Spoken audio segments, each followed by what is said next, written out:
Hey, what's up, Unbroken Nation? Hope that you're doing well wherever you are in the world today. I'm very excited to be joined with you. Another episode with my guest and friend, Kenneth Nixon. Kenneth, what is going on, my man? How are you today? Doing good. It's Friday. Getting ready to get off work and just try to relax and enjoy the weekend. Yeah, I love that. I would say the same thing, but this weekend's going to be a busy one. Anyway, Uh-oh. I digress.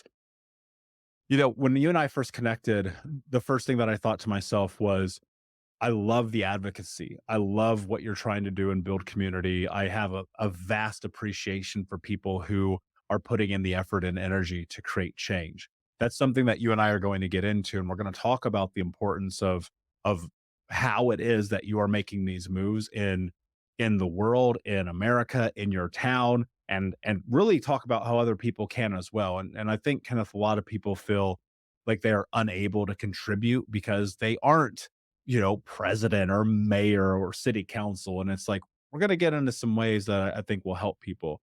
But before we do that, what's one thing that I need to understand about you so that I know who you are as a person? Thank you again for having me. And that's actually a great question to start off because it's the core of how I introduce myself to individuals when I'm in the community. Is you can't understand me unless you understand the story of my mother, because the two are intertwined. And the work that I do is connected back to that entire journey, and to understand what makes me tick and to truly understand me, one would have to know the story of my mother. And that's part of why I do the work that I do, because it's rooted in getting to know people at a deeper level than just service introductions or cursory conversations. So, the one thing you need to understand, and we'll dive into that, to know me, you have to know the story about my mother. Let's hear it. Wonderful. So, my mother was unfortunately has spent her whole life suffering from multiple severe mental illnesses, and I myself have a few that I've been dealing with my whole life to this day. But her being trapped in that cycle, unable to function in society as a teenager, as an adult, rendered her incapable of caring for any of her children, myself and my siblings included.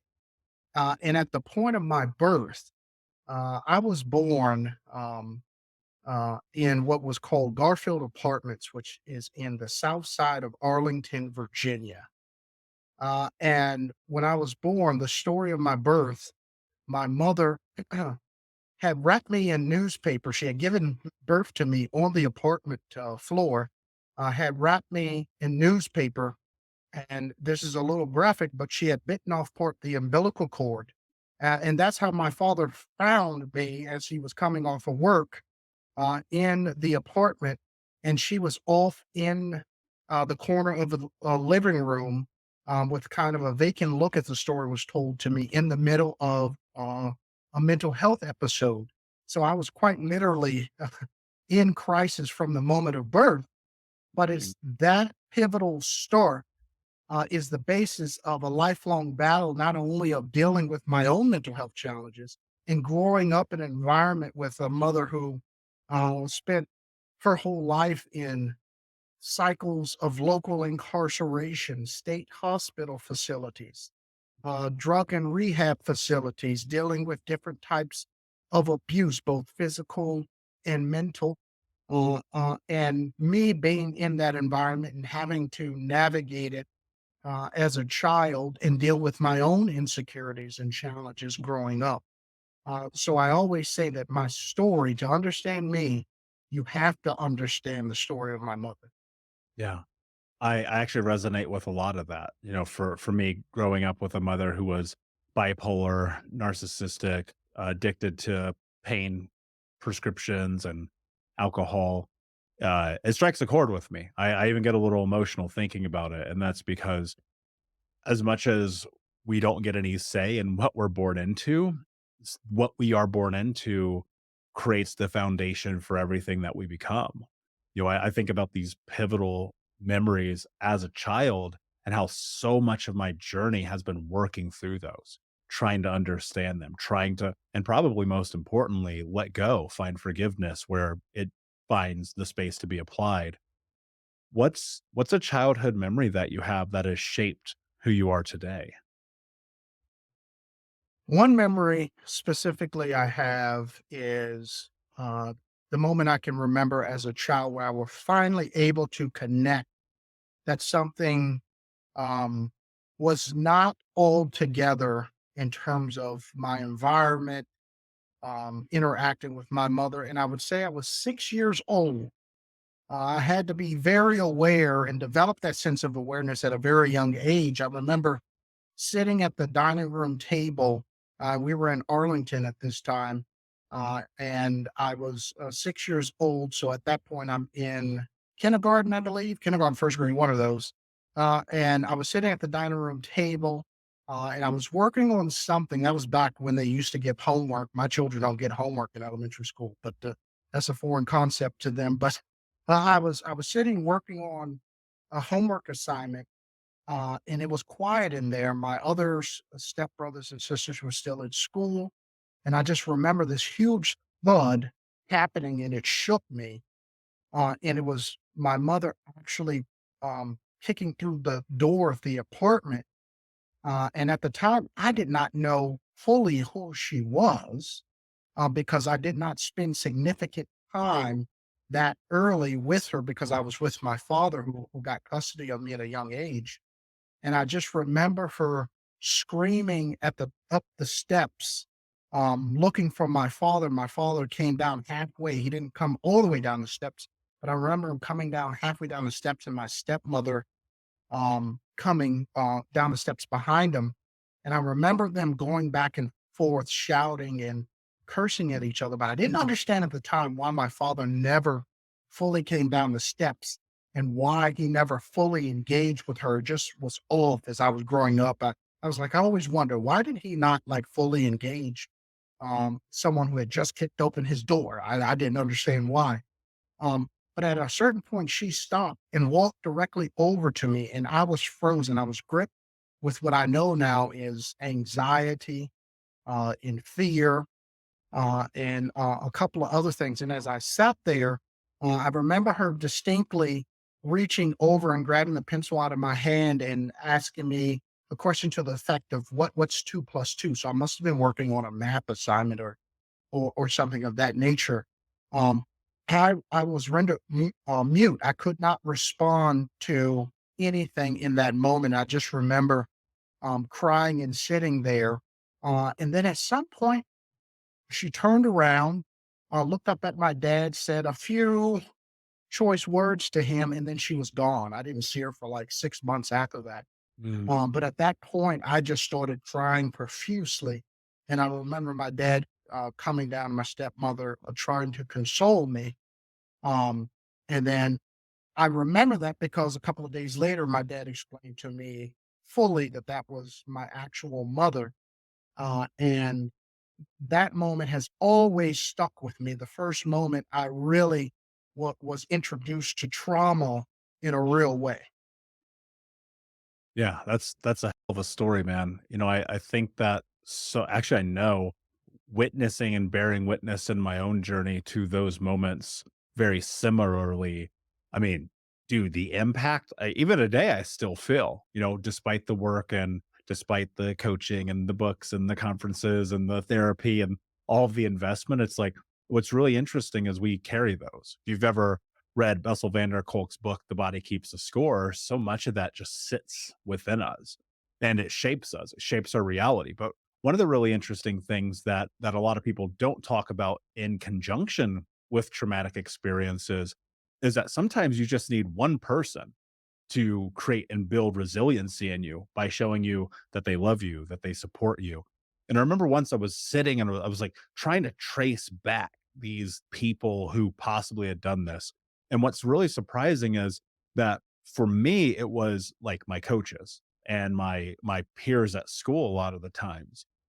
Do you feel like with your father, you had that kind of emotional support. Do you think that when you look at the resiliency that's been built in you, especially with what you do now, what was he kind of a cornerstone in this journey for you, especially with that other side of being your mother?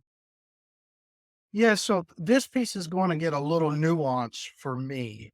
And I don't want to go too terribly deep because that can be a 3 hour conversation by itself.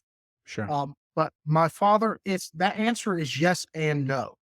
Mm, I say yes because my father was um, big on fulfilling the commitments that you have to family.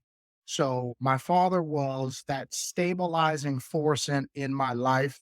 He made sure I never went without clothes or food to eat or a roof over my head. Um, from that perspective, I had stability, which is critically important in the development of a child. But that stability alone wasn't enough to protect the trauma that was around. mm, But then my father also had a lot of trauma in things that he had carrying with him as a product of a broken home. My father grew up in East Side Baltimore in the 50s and 60s, the height of drugs and violence, the civil rights era. And his father left him when he was 9 years old for New York. And he used to always tell me the only thing he remember his father ever giving him was a bike on the day that he got in his car and took off and went to New York. And he also had my father at age 16 um, in Baltimore, a bullet due to a drug altercation went through the glass of the home they were living on Barclay Street and pierced through the couch and killed my uncle, but at the time, his 12-year-old brother, wow. who died in my father's arms at the age, and my father was 16 years old at the time. Then you fast forward a few years later, a second brother of his died from drug overdose in my father's arms when my father was in his early 20s. So you're talking about someone who grew up with an absent father, who had to drop out of high school to help my grandmother support the home, who used alcohol and cigarettes as coping mechanisms at a very young age, then had siblings who died in his arm when he was still a child. And then now he's a father, which means I did not get any type of the type of emotional support because that wasn't accessible to him, or he didn't even know how to provide that type of support because he had diagnosed and untreated issues that never got dealt with. But I did inherit some of his bad behaviors when comes to coping and dealing with trauma and not processing things in a healthy way. So yes, he was a stabilizing force in my life. He gave me something he didn't have, which was a present father. But that other piece of emotional support, how to navigate, how to be resilient within that type of environment, he did not have the tools or the resources to be able to equip me with that because he did not know how to access it himself. Yeah. That is so true for so many people. I mean, that story is heartbreaking. You think about those, you go, that's movie like in some capacity. And then I go through my own journey as a kid and many of these very, very chaotic movie like insane circumstances I was a part of. And then you sit in it, you go, actually, it's more common than we think. It is vastly more common, and when you have so much of this happening in your world, in your life, it becomes the nomenclature for what you think is love and communication, compassion, friendship, mentorship, like, all of it is encompassed in that, and that's how you arrive at this concept that has become the cornerstone of my life and my journey, which is generational trauma. You map this, and Kenneth, I just look at this and go, I'm so thankful. I really do mean this. I am so thankful for the internet because I was through access to information Mhm. and learning and data. I was able to like start making meaning of these things even deeper, probably more so than therapy or coaching or many of those aspects, because it gave me the space to kind of study within the nuance, like this leads to this leads to this. And then you get to the arrival point and this destination where people like you are, where I would even include myself in, where we're making the shift. We've kind of said, actually, you know what, I don't like the world this way. I'm going to do something different here. When you trace back and you look at this, it's like there are these dominoes that fall, right? There's all these moments and these circumstances in which, when I look at my life, it was ultimately arriving at the straw that broke the camel's back that changed things for me. And that led down this beautiful path, a very, very difficult path, albeit, like, let's not get it twisted. Like, it has been a journey, dude. But for you, where did you start to feel like, I'm going to do something different? Well, one for me, I have to actually fast forward to 2019, which is not all that different, that long ago, when my father passed away from a short but aggressive battle with cancer. Mm, And even as going into adulthood, I did the things that I thought would help me kind of place things in context, right? When I got out of high school, I thought, okay, let me go and find, because I had lost touch for a few years, because there was a lot of anger and resentment and bitterness of how my childhood unfolded. And I didn't want any communication for a few years. But I said, well, let me go find my mother, my grandfather, my brothers, and so forth, and go on this journey, or what is essentially I thought was going to be a healing journey. And I got some questions that I want to ask, and there's answers that I want. Right? It's still that teenager. I'm an adult, but still a teenager, childish, like that mm, I deserve answers, and I'm going to find out my answers. And I went on this journey, and I came away empty, not really um, understanding the big picture of how everyone fits in this puzzle of life and the things that they had to grapple with. Right? It was very me focused, which in some aspects makes sense when you're the one feeling the trauma, feeling the anger, and having to live it. But it was very me focused. And then you fast forward to 2019, and my father passes away. And now the one person who was the stabilizing force in my life, mm, like 2018, I'm married. I have children. I'm thinking I'm living this life that I built for myself, and that I'm good, right? I have my whole unit. But when my father passed away, it hit like a ton of bricks, the depression, the anxiety, every the one stabilizing force that unconsciously I probably thought I would never have to lose was taken away from me. All the trauma, and even though I didn't have that emotional component, it was still a consistency in there. And with him being gone, my whole world shifted. Um, I honestly did not know what to do. And I tell people all the time, I am grateful that God blessed me with a wife and children, because knowing that I had, and this is the thing that I'm thankful for my father too, because he was so consistent in providing, doing the things that a parent should do, that I kept getting up every day mm, because I had an obligation and a responsibility to my children and to my wife. And having that sense that that's what my father passed to me, if I did not have that, I probably would have gone into a deeper depression and struggled with some things much deeper. But it was at that moment I was able to take a step back, and with that blanket, because it was like a security blanket being torn away, um, for me to say, there has to be something so much deeper that I have not dealt with in terms of helping to support my family in ways that they may not even be capable of doing it. But I've been too selfish, and this is just me talking.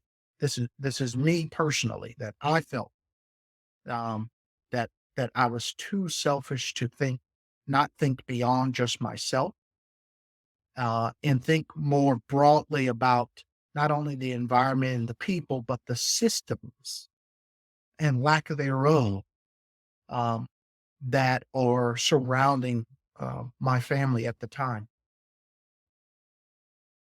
I feel most people can resonate in this concept of feeling selfish.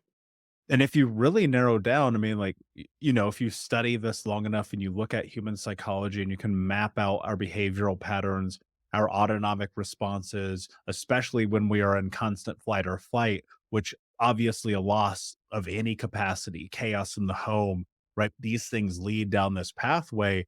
Really, that selfishness is self preservation. Now, until you're studious of who it is that you are and you become conscious of who you are, that's something that you don't understand, right? I'm Yeah, speaking through my own lens on this because when I look at some of these really awful moments in my late teens and my 20s, these choices, these decisions that I made, I didn't realize that they were honestly, I didn't even realize they were hurting other people. I just thought I was taking care of myself. Now, taking care of myself was very chaotic at the time, so let me be yeah, very clear about that. But I was like, this is what it means. Like mm, no one else has my back. The people that do, they're a little bit off their rocker, right? So if I don't do this for me, no one's going to. And then you come to find, okay, wait a second. This isn't love. This isn't compassion. This isn't how you build the foundation of something beautiful. And it was in that that I realized actually what I need to do is step into the discomfort of seeking the healing. And that was so incredibly difficult. And part of that discomfort, arguably probably the hardest part, was reconciliation. I'm not even going to label it as forgiveness. And the reason I say that, Kenneth, is because for me, I think about how does one forgive their mother when their mother cuts their finger off, right? That's a thing I will carry with me. But I've reconciled it. I've just sat and I go, that's my reality. Not the reality that I wish existed, right? But the reality that I'm actually in. But I started to understand forgiveness and I understand more so and more deeply how it was really a necessity for this journey. And I was able to forgive people like my grandmother, forgive people like in my life who, even to this day, I don't really want to name. But I was able to add forgiveness for them and then for myself. When I did that, that led down the path of compassion, self love. And actually, the thing you mentioned, which is something I did not understand at all, was showing up even on the hard days. And so I'm wondering what was something that you had to forgive? What was an experience for you where you're like, I have to do this so I can break free? so the way you just put it hit the nail right on the head. For me, forgiveness in my context was always for myself, uh, because I don't know that I can ever get to the place of accepting and being willing to fully acknowledge some of the intentional hurts and traumas that the adults in my life inflicted and did not consciously work to alleviate. Mm, But forgiveness unlocks the power that trauma and those circumstances had on me and prevented me from moving forward, to be able to live a more healthy, productive life and not trapped and beholden to those certain things. So for me, forgiveness allows me to not necessarily forget or to ever get to a place where it doesn't inform how I interact with some of my family or other people in my life, especially during those periods. Um, but it really allowed me to be on a path of healing that put me on a platform of empowerment, because I'm at a place now where I can freely tell my story, because it is transformed, for me, to something that I utilize as a balm almost, for the advocacy work that I do, to say, here is my story, and here is why I'm involved in the work that I do.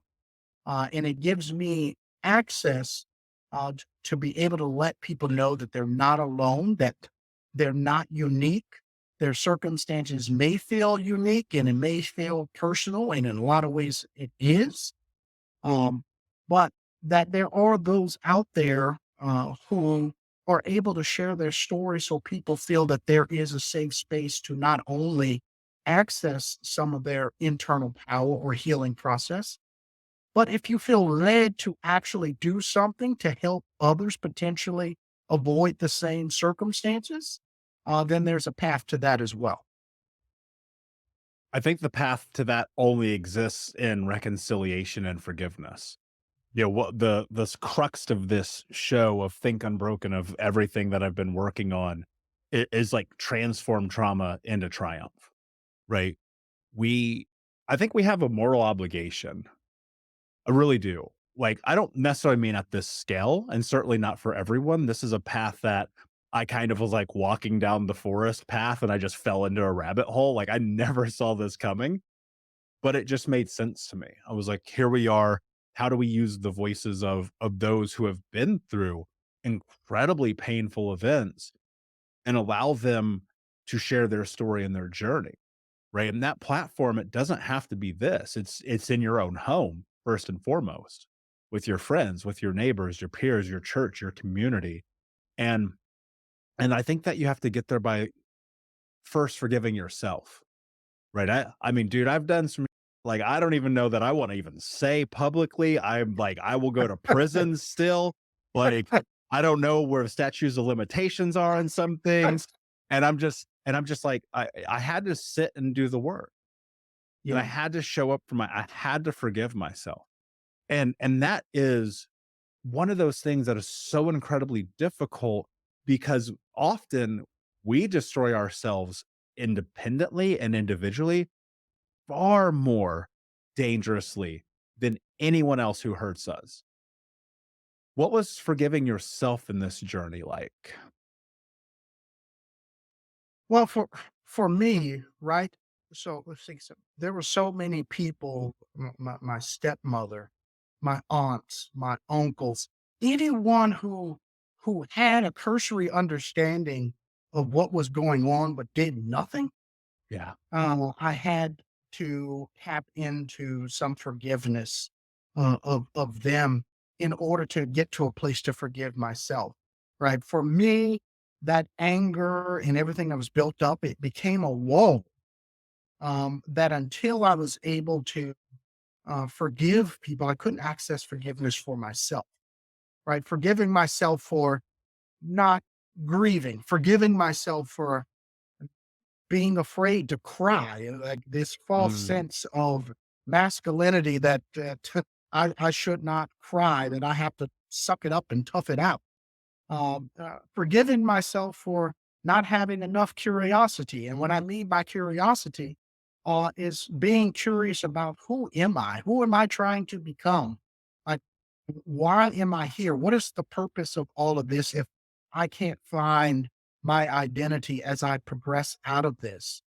So forgiveness, for me, was multifaceted, but, um, I had to get to the place where I allowed myself to, you know what? It's okay for me not to be okay.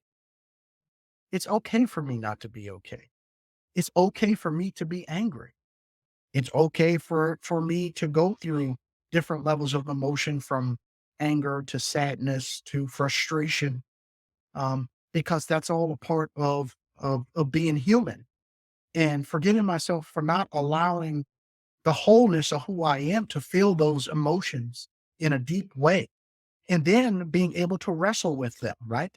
Because if you don't feel your emotions and allow your body to relieve anxiety through crying and through some of the natural processes, you can't fully wrestle with well, why am I feeling this way?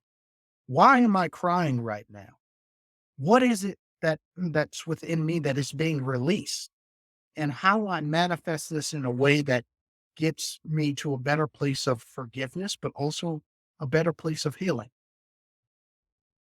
Yeah, that release is something else, man. We hold on so tightly, and especially as men and men of color who grow up in these environments where, Mhm. I mean, you go look at the statistics, child abuse is so much more prevalent and predominant in low income communities of color. And it's like we are taught, don't cry, don't laugh, don't exist, like just go shut the up and stand in that corner and be silent and invisible, and then we go find the ways to be seen. And here's what's really interesting about those ways we find to be seen. A lot of times they're pretty dangerous.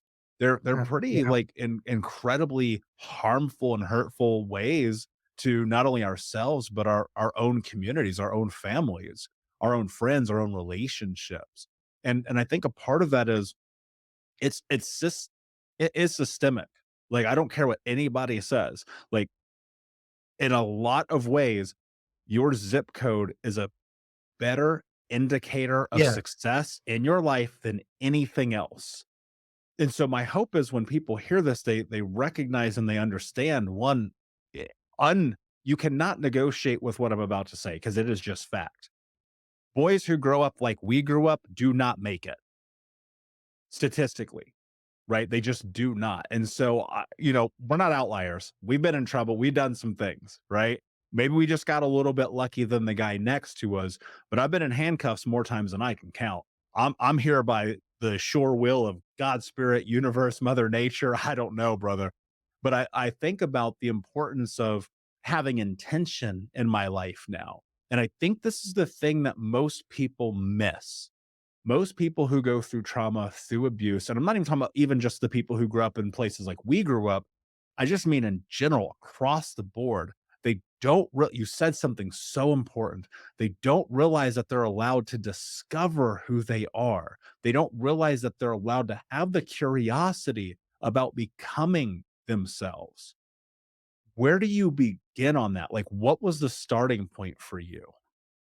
So you just mentioning that those who don't make it, um, that actually is a starting point, and I say why because I have perfect examples in the sense that both of my brothers, so with my mother, had 4 children. I'm the youngest of her 4 children. I have 2 older brothers and an older sister. My 2 older brothers, to this day, are still wrestling with substance abuse, in and out of incarceration for bad and poor decisions. I have an older brother that's still incarcerated right now. My oldest brother, he just got out of incarceration in 2021 after 13 years for some of the decisions he's made. And he's now trying to rediscover himself and figure out how does he be a father to his adult daughter who has children. So he's a grandfather now, right? A whole life has passed him. I have my older sister who, unfortunately, because of her mental health challenges and her other challenges, could not care for her children and they ended up in foster care. So I've always wrestled with this sense of um, anxiety around of how did I not end up in the same circumstances as my siblings? I made poor decisions as them. I had this same opportunity uh, uh, um, as as they had in terms of slipping through the cracks. Um, but they didn't make it. And they're still trying to fight just to keep their head above water today. And we're talking about folks in their 40s and 50s, right? uh, that they're still trying to fight to keep their head above water.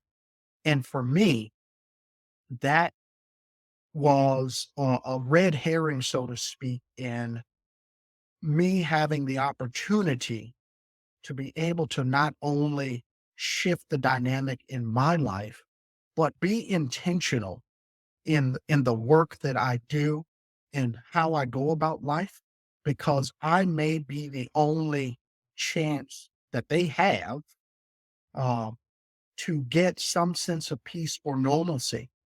But knowing that this is so much bigger than just my family unit, that the systems, the systemic things that impact someone's ability to just be foundationally functional, like uh, uh, um, housing over their head that's stable, a healthy environment in which they can access services that are needed to support them in their various illnesses and ailments, and being intentional, really thinking about in these moments, how do I be intentional to protect my peace and protect my mental health and continue on the treatment path that I'm on, so I could be healthy enough to be a positive force to impact my family's life and others. Mm. Yeah, and so much of it really comes into this idea that I think we feel these calls, right? I feel this even within myself. And again, I don't really know where this whole think unbroken thing came from, other than it felt like that is what I'm supposed to do. And to leverage my experiences of the past and say, look, I get it. I'm never like, yes, I teach, I coach, I instruct, I write books, I lay out the practical how to, blah, blah, blah. But so much of it has just been, I know what it's like to be there. And this is what I did to get out. This is what I did to create the change. And so much of it is the internal shift, the internal aspect of I want something different, and allowing yourself that something different, because as much as we wish that the people around us would follow suit, most of the time they're not. I remember I was listening to this podcast with Ed Milet, and Ed created this massive, massive company worth hundreds and hundreds of millions of dollars. Grew up with an alcoholic, abusive father, got beat up all the time, was bullied, the whole thing, right? He said something, Kenneth, that made me think of you. He says, in every single family, there's the person who makes the decision to heed the call and to go and create change. And a big part of your journey has been that. And I would love for you to talk about what that call has been for you, and what your mission today is. Yeah, so and I really appreciate that. Thank you for that. I never looked at it in that light until you just mentioned it in that fashion. So thank you for that again. So in my reflection time, I'm actually going to wrestle with that a little bit. But what got me on this path, I go back to the curiosity. I really wanted to dig into how is it possible that my mother never got into any semblance of stability in her life where she um, had what I would coin as a thriving, healthy life. And as I began to do research of her history um, with the criminal justice system, I noticed at one point, and I really focused on the periods where she was absent a lot and I didn't know where she was at. So I focused on the period of 1989 through about 1994. And what I found was really astonishing that 37 times between 1989 and 1994 in Arlington County, because that's where I focused in Arlington County, Virginia, my mother was arrested and charged with disorderly conduct, disturbing the peace, public intoxication, possession of drugs, assault and battery, and the list goes on and on. And it was just this cycle, but they would null pros her, which means they would dismiss it, but charges weren't dropped. So each time that they kept this vicious cycle going where she would be charged, no cross release back into the community. Occasionally, she would end up in a state hospital facility where they would stabilize her and then release her back into the community.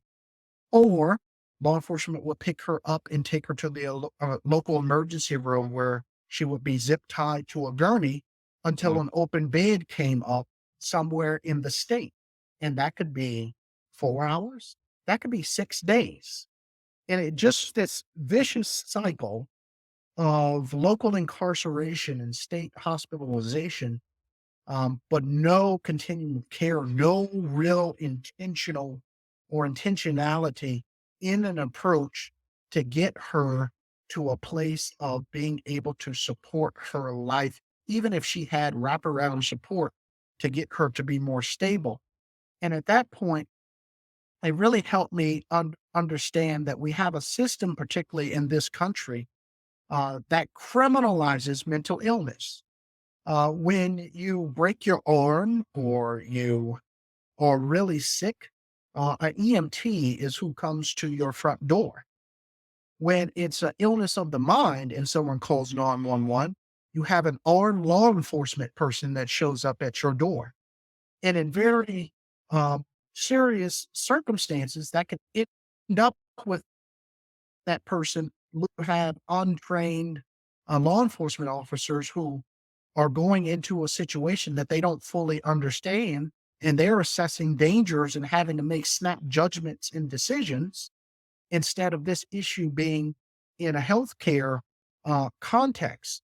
So that's led me down this path of how do we get to the place that we decouple the criminal justice system being so intertwined with mental health and mental illness and put in place a humane system of treatment that gets people on the path of treatment and stability and not in the criminal justice system.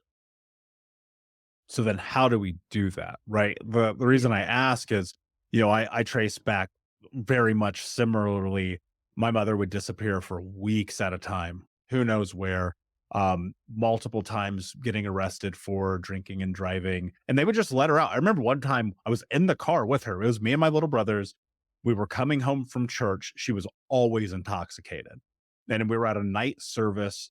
It was weird because she would go to church and be wasted, right? And like nobody ever said anything. I was like, what is happening right now? It felt so insane to me. And we get pulled over. She gets towed in to, and we get put in the squad car. My little brothers and I were like 7, 8 years old. We're freaking out, obviously. And we were in the police station for like 2 hours, 3 hours, and they let her go. And this happened again and again and again. And I do think about this quite frequently, how when someone is having a mental health issue, the first response is armed officers. Like in my brain, I go, that doesn't make sense. And we know and we see this constantly. These guys are having to make snap decisions. People's lives are lost. Right. I'm hard pressed to say I know the statistics, so I will not, but I know that there is an impact of that. So what are the changes? What is the advocacy? What is it that you're trying to do? And what can other people do to assist you in this mission? Yes, that's a great um, segue to talk about this. Well, the first thing is the advent of the 988 number to start to try to get society to move away from dialing 911 and move towards what is now in place, the 988 number. And it's in place, I believe, in 28 states now, and it's expanding to others. And it's the new national suicide and mental health prevention number that is launched, and it gives uh, community members, family members, the opportunity to have a single, easy to remember number for anyone who is experiencing a mental health crisis or contemplating suicide. And I think Mhm. suicide, and not I think, but I know as well as you know that suicide is a major public health issue Yes. in the United States, and there are tens of thousands of deaths a year just off of suicide alone. And the idea that you can have a 988 number that is similar to 911 to get people to someone who can potentially talk to them and dispatch resources to be with them is critically important as we're trying to deal with the mental health crisis in this country. So, the first thing I would say for people to do is to understand that there is a 988 number out there that they can call in lieu of law enforcement being the first folks that you decide to call to get someone that they can talk to and kind of help diagnose what type of response that individual needs. But second to that is really starting to educate yourselves on what is called the crisis now model, which in combination with federal agencies and other nonprofit organizations, they out and put together a model called the Crisis Now model, which is an innovative approach to crisis response that seeks to improve the outcomes of those who are experiencing mental health or substance abuse issues. And the traditional response historically has been inadequate, right? And that's armed law enforcement and local jails. And one of the things I always want people to recognize as you're looking to dig in, I always ask those who are looking to get into advocacy, can you tell me what the largest mental health treatment facilities are in the United States right now? And Gels. they're jails. Jails are the largest mental health treatment facilities in this country right now. And that's something that we fundamentally know is wrong and that we have to change. And with the Crisis Now model, what that does, and you can look at Tempe, Arizona, you can look at San Antonio, Texas, Virginia is starting to implement some of this model. It involves a network of community-based crisis services, including hotlines, mobile crisis teams, and crisis stabilization centers. And these services are designed specifically to provide immediate trauma-informed care for individuals that are in crisis. And the goal is to help them stabilize and avoid unnecessary hospitalizations or other forms of institutionalization. So that's like the 10,000-foot overview, but the practicality of getting that implemented requires significant power. And I use the word powers for a reason, because any program or system like this requires dedicated, ongoing resources and funding. And for those who are elected or in positions to make that happen, to actually commit to it. So one of the things that I've always advocated on is for those who are impacted or a part of the mental health community or looking for ways to get involved is to find the people with similar or like-minded thinking on this issue who have stories that can come together to create what I call collective power. And collective power has a component of organized people to come together to really compel your local governments and the state to put resources towards building crisis receiving centers to supplement the 988 suicide number, but also put money into mobile crisis teams that you can have an alternative to dispatch to people in crisis, that they get a therapist and other counselors as a response to their situation and not always on law enforcement. And the kicker here is that the stories and the power of people coming together to affect change on this issue will move things much more quickly than people realize. Because on this particular issue, it not only is a moral issue, but if you're trying to talk just pure pocketbook, just pocketbook, putting in place crisis receiving centers where people can go to for 23-hour treatment or 3 to 5 short stays to get intensive inpatient treatment, You're reducing the cost that it's required to run and operate a local jail. You're reducing the cost and the burden on local emergency rooms. You're reducing the need for law enforcement to respond to mental health calls, and they can be getting back to doing public safety.